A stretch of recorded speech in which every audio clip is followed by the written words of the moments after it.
The crown, a symbol of power, of destiny, of divine anointing. For Saul, Israel's first king, it was all of these things. But it was also a burden, a torment, a slow descent into the abyss of his own mind.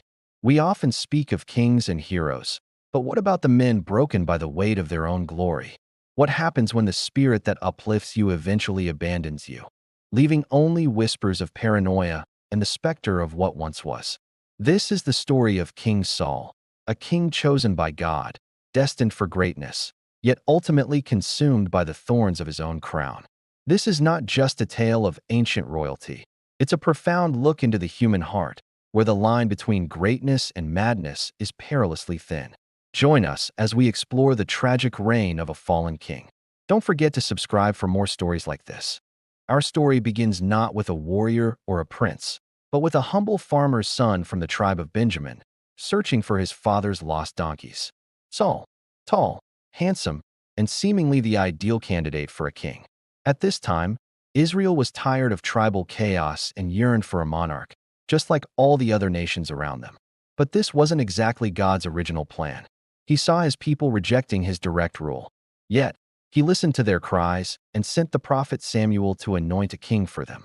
And so, in a moment that was both miraculous and almost comical, Saul, who was actually hiding among the baggage, was revealed as God's chosen. But what does it mean to be chosen when you feel completely unqualified? This initial hesitation, this humility, was perhaps Saul's greatest strength at the start, and tragically, its loss would become his greatest downfall. Saul's reign began with a great triumph.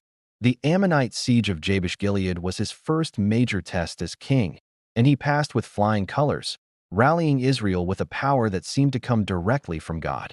But victory can be an intoxicating thing, and power, even when it's given by God, puts the soul to the test. The prophet Samuel gave Saul very clear instructions. Wait 7 days for him to arrive and offer sacrifices before going into battle. But fear began to gnaw at Saul. His army was starting to scatter, and the massive Philistine army was looming on the horizon. Impatience, or maybe a growing insecurity about his own authority, led him to take matters into his own hands and perform the sacrifice himself, usurping Samuel's priestly role. This wasn't just a simple mistake. It was a direct rejection of divine instruction. Samuel's words upon arriving were damning. Your kingdom will not endure.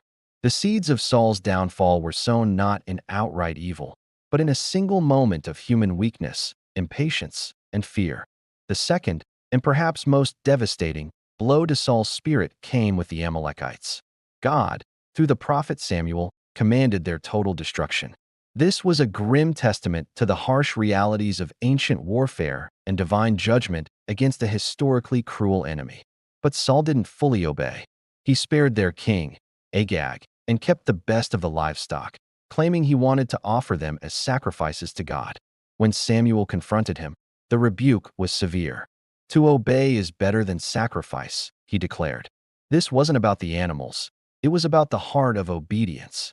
In a moment of weakness, Saul blamed his soldiers, showing he could no longer take responsibility for his own actions. This act solidified God's rejection of him as king. More profoundly, it marked a definitive shift in Saul's character. He started clinging to the outward symbols of kingship, while the divine spirit that had once empowered him began to withdraw. When God's spirit left Saul, a tormented spirit took its place. Call it an evil spirit or a deep psychological sickness. Into this turmoil stepped a young shepherd named David, secretly anointed to be the next king. You'd think David's victory over Goliath would be a moment of celebration for everyone. But for Saul, it was like throwing gasoline on a fire. The songs of the women, praising David for slaying tens of thousands while Saul only slew thousands, became a venomous chant in his ears. This wasn't just about politics. It was a raw, obsessive envy that started to devour Saul from the inside, pushing him towards madness. His deepest fear wasn't losing his kingdom. It was the terror of being forgotten, of being completely overshadowed by this young hero who seemed to have everyone's heart. The once noble king was now a shadow of his former self, a haunted man consumed by his own delusions. He pursued David relentlessly, convinced he was a traitor, even though David consistently showed him loyalty. His paranoia extended to his own family, turning against his son Jonathan and daughter Michal, who showed affection for David. The once bright king sought counsel not from God, whose voice he no longer heard, but from forbidden sources. In his desperation, facing another invasion and abandoned by divine guidance, he consulted a necromancer.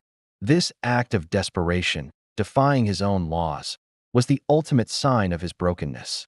He was a king utterly lost, reaching out to the shadows for answers he could no longer find in the light. This is a story of how even the greatest can fall. The prophecy Samuel delivered through the medium was grim.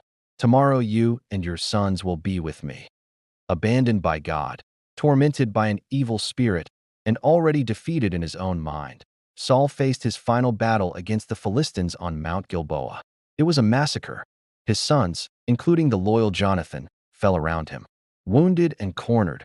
Rather than fall into the hands of his enemies, Saul chose his own end, falling on his sword. His head was cut off, his body impaled on the walls of Bethshan. The once majestic king, chosen by God, died a tragic, solitary death, a stark testament to the ruin wrought by unchecked pride, jealousy, and disobedience. The crown, which once symbolized so much promise, ultimately became a crown of thorns, piercing his soul. The story of King Saul isn't just ancient history. It's a profound human tragedy that echoes through the ages. It's a cautionary tale about the corrupting nature of power, the insidious grip of jealousy, and the devastating impact of mental anguish. Was Saul simply a disobedient king, or a man grappling with a severe mental illness, abandoned by the very divine connection that once defined him? Perhaps it was both. His story forces us to consider the heavy burden of leadership, the real cost of compromise, and the fragile line between glory and despair. Saul reminds us that even the chosen can fall.